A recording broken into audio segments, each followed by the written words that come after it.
за да имаме добра инфраструктура, ние имаме потреба од што поголем сообраќај во транспортот, поради тоа што инфраструктура која што не се користи долго време сама по себе трпи негативни промени, односно има потреба за реконструкција, рехабилитација. Така на пример возот до Куманово, до Кичево, до Кочани веќе 2-3 години не е во функција и поради тоа што ќе има таму потреба од рехабилитација.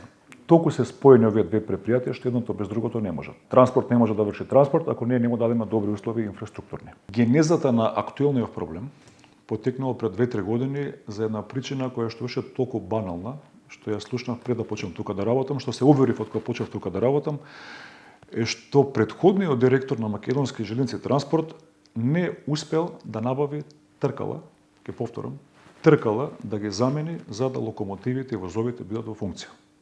И ден денеска се бориме со тој проблем, но ќе новиот директор направи набавка која што е во тек. Меѓутоа невозењето на возовите влијаат негативно во инфраструктурата.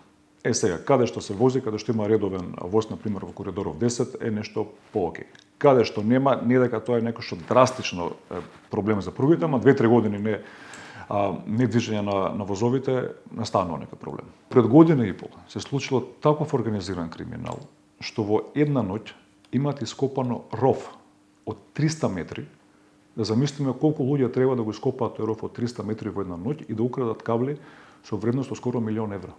Како да биде се поинтересно, точно знаат каде камерите не фаќаат и како може овие што крадат да знаат кои кабли се под напон електричен, кои не се.